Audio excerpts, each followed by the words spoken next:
Hello दोस्तों, आज के इस वीडियो में देखेंगे क्लास 12 के हिंदी का वीवीआई ऑब्जेक्टिव क्वेश्चन जो आपके न इंटर परीक्षा के लिए बहुत महत्वपूर्ण है। तो आप लोग वीडियो को पूरा लास्ट तक देखिएगा। अभी तक जितना एग्जाम में क्वेश्चन इस पार्ट से पूछा गया ना, तो सब क्वेश्चन को हम कराएंगे। तो आप लोग वीडियो को ज्यादा से ज्यादा शेयर कीजिएगा और चैनल को सब्सक्राइब कर लीजिएगा। देखिए, पहला क्वेश्चन कर रहे हैं ना, अर्धनारीश्वर शीर्षक निबंध में शंकर और पार्वती का किस प्रकार का रूप वर्णित है।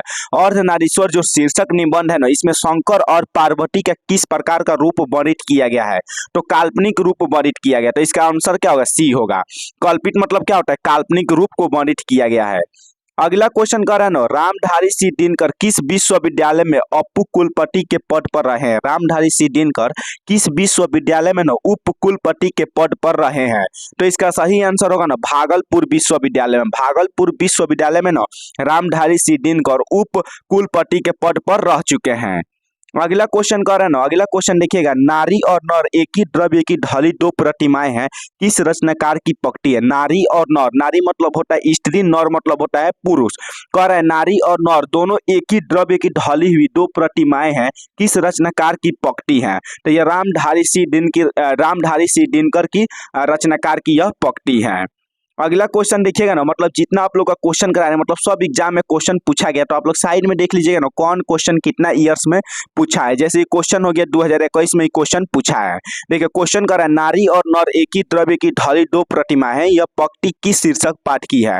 तो यह किस शीर्षक पाठ की है? तो अर्धनारीश्वर शीर्षक पाठ की है। किस पाठ की है? अर्धनारीश्वर है ना, यह रामधारी सिंह दिनकर के द्वारा रचित गया पाठ है अर्धनारीश्वर। इसी पाठ का क्या है? पक्ति है। अगला क्वेश्चन कर रहे हैं ना, अगला क्वेश्चन देखिएगा, दिनकर जी को निम्न में से कौन सा पुरस्कार दिया गया था। दिनकर जी को यानी रामधारी सिंह दिनकर को कौन सा पुरस्कार दिया गया था। तो उनको पद्म भूषण पुरस्कार दिया गया था। कौन सा पुरस्कार? पद्म भूषण पुरस्कार से सम्मानित किया गया था। अगला क्वेश्चन देखिएगा ना, अर्धनारीश्वर पाठ के लेखक कौन है या अर्धनारीश्वर किसकी रचना है। देखिए, अर्धनारीश्वर जो पाठ है ना, इसके लेखक का नाम पूछ रहा है या किसकी रचना है। दोनों में से मतलब दोनों सेम हुआ है, लेकिन अगर इस टाइप का अगर क्वेश्चन का लेखक कौन है या रचना किनकी है, तो दोनों का आंसर सेम होगा। तो इसका आंसर होगा ना रामधारी सिंह दिनकर। अर्धनारीश्वर जो पाठ है ना, उसके लेखक का नाम है रामधारी सिंह दिनकर, या उनकी रचना कौन किए हैं? रामधारी सिंह दिनकर ही उनकी रचना किए हैं। अगला क्वेश्चन कर रहे हैं ना, रामधारी सिंह दिनकर की रचना कौन सी है। रामधारी सिंह दिनकर की रचना कौन सी है? तो उनकी रचना का नाम है ना अर्धनारीश्वर। अर्धनारीश्वर किनकी रचना है? रामधारी सिंह दिनकर की यह रचना है। तो इसको आप लोग याद रखिएगा, एग्जाम के लिए एकदम वीवीआई क्वेश्चन है। अगला क्वेश्चन कर रहे हैं ना, दिनकर जी का जन्म बिहार के किस जिले में हुआ था। दिनकर जी का जन्म ना बिहार के किस जिले में हुआ था। तो उनका जन्म ना बेगूसराय में हुआ था। किस जिले में हुआ था? बेगूसराय में इनका जन्म हुआ था। अगला क्वेश्चन कर रहे हैं ना, रामधारी सिंह दिनकर के पिता का क्या नाम था। रामधारी सिंह दिनकर के पिताजी का क्या नाम था। तो उनके पिताजी का नाम था ना रवि सिंह। रामधारी सिंह दिनकर के पिताजी का नाम था रवि सिंह। क्या नाम था? रवि सिंह नाम था। अगला आप लोग क्वेश्चन देखिएगा ना, दिनकर जी की पहली काव्य पुस्तक कौन सी है। दिनकर जी की पहली काव्य पुस्तक कौन सी है। तो उनकी सबसे पहली पुस्तक है ना प्रौरभंग। प्रौरभंग है ना, वह दिनकर जी की सबसे पहली पुस्तक है। तो इसको आप लोग याद रखिएगा।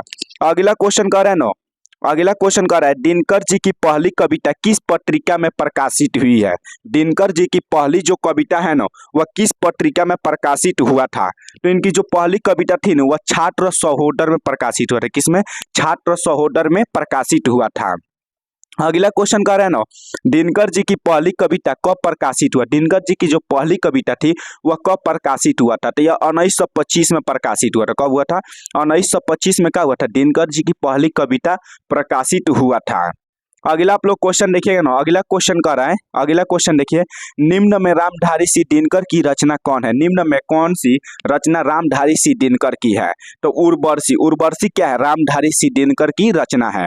उर्वशी, इसको आप लोग याद रखिएगा, रामधारी सिंह दिनकर की सबसे प्रिय रचना है। हमेशा एग्जाम में क्वेश्चन पूछता है कि उर्वशी किन की रचना है। तो रामधारी सिंह दिनकर की यह रचना है। अगला क्वेश्चन कर रहे हैं ना, बुद्ध और महावीर ने नारियों को कौन सा अधिकार दिया। बुद्ध और महावीर ने नारियों को कौन सा अधिकार दिया। तो यह भिक्षुरी होने का अधिकार दिया। बुद्ध और महावीर थे ना, वह नारियों को भिक्षुरी होने का अधिकार दिए थे। कौन सा अधिकार? भिक्षुरी होने का अधिकार दिए थे। अगला क्वेश्चन देखिएगा ना, अगला क्वेश्चन कर रहा है, अगला क्वेश्चन देखिए। पुरुष जब नारी का गुण लेता है तब वह देवता बन जाता है, किंतु नारी जब नर का गुण सीखती है तो वो राक्षस हो जाती है। यह किसका कथन है? क्वेश्चन कर रहा है ना, एकदम VVI क्वेश्चन है। पुरुष जब नारी का गुण लेता है तो वह देवता बन जाता है, लेकिन नारी जब नर का गुण सीखती है तो वो राक्षस हो जाती है। किसका कथन है? तो यह ना प्रेमचंद का कथन है। प्रेमचंद कहे थे ना, पुरुष जब नारी का गुण लेते हैं तो वह देवता बन जाते हैं, लेकिन नारी नारी मतलब होता है स्त्री, जब नर का गुण लेती है तो वह राक्षस हो जाती है। यह कथन प्रेमचंद्र का है। अगला क्वेश्चन कर रहे हैं ना, अर्धनारीश्वर का किस विद्या से संबंध है? अर्धनारीश्वर जो पाठ है यह किस विद्या से संबंध है, मतलब यह कहानी है कि निबंध है कि व्यंग है, इसी को आपको बताना है। देखिए क्वेश्चन 2018, 2020, 2022 तक क्वेश्चन लगातार पूछा है, तो इसका आंसर हो जाएगा ना एकांकी। अर्धनारीश्वर जो पाठ है ना यह एकांकी है। अगला क्वेश्चन कर रहा है ना, अगला क्वेश्चन देखिएगा। अर्धनारीश्वर शीर्षक पाठ में कौन स्वयं वृत बन गया और नारी को उसके कली मान लिया? अर्धनारीश्वर जो पाठ है ना उसमें कौन स्वयं वृत बन गया और नारी को उसने कली मान लिया? तो इसका सही आंसर होगा ना पुरुष। पुरुष क्या हो गया? स्वयं वृत बन गया और नारी को क्या मान लिया? कली मान लिया। अगला क्वेश्चन कर रहा है ना, अगला क्वेश्चन। नारी तो हमहु करी तब न किया विचार, जब जानी तब परिहारी, नारी महाविकार। यह पंक्ति किस पाठ से है?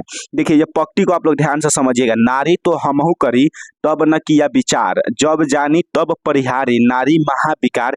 यह जो पंक्ति है ना यह किस पाठ का पंक्ति है? यह अर्धनारीश्वर जो पाठ है ना उसी का पंक्ति है। किस पाठ का? अर्धनारीश्वर पाठ का यह पंक्ति है।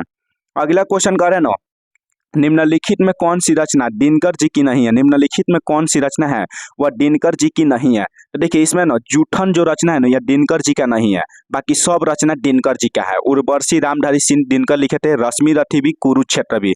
यह तीनों रचना ना रामधारी सिंह दिनकर द्वारा रचित गया, लेकिन जूठन है ना ऑप्शन नंबर सी, यह रामधारी सिंह दिनकर नहीं रचित किए हैं। अगला क्वेश्चन कर रहे हैं ना, निम्नलिखित में से कौन सी रचना दिनकर जी के हैं? निम्नलिखित में से कौन सी रचना है ना वह दिनकर जी का है? तो देखिए इसमें से ना जो परशुराम की प्रतीक्षा है ना ये इसको दिनकर जी रचित किए हैं। परशुराम की जो प्रतीक्षा है इसको कौन रचित किए हैं? दिनकर जी रचित किए हैं। तो देखिए दोस्तों आप लोग का ना चौथा पाठ यानी अर्धनारीश्वर पाठ का 20 वो क्वेश्चन कराए हैं, जो अभी तक एग्जाम में मतलब इतना ही क्वेश्चन अभी तक इस पाठ से पूछा है। तो पूरा क्वेश्चन को हम करा दिए हैं, और इसके पहले ना 3 पाठ का हम कराकर उसका वीडियो प्ले लिस्ट में डाल दिए हैं। तो आप लोग प्ले लिस्ट में जाइएगा ना तो क्लास 12 हिंदी मिलेगा, वहां से आप लोग जाकर पूरा कंप्लीट वीडियो को देख सकते हैं। और आप लोग चैनल को सब्सक्राइब कर लीजिएगा। और आप लोग का ना फिजिक्स केमिस्ट्री क्लास 12 का क्रैश कोर्स करा रहे हैं, मतलब एकदम हार्ड से लिखा हुआ क्वेश्चन जो आपके बोर्ड एग्जाम के लिए ना महत्वपूर्ण है, तो उसको भी हम करा रहे हैं। तो उसको आप लोग जाकर पूरा कंप्लीट देख लीजिएगा, वहां से आप लोग का एग्जाम में सब क्वेश्चन लड़ेगा। और ऑब्जेक्टिव जितना करा रहे हैं ना आप लोग एग्जाम देकर आइएगा, हम सब क्वेश्चन आप लोग को मिलवाएंगे। सब क्वेश्चन इसी में से आप लोग को रहेगा।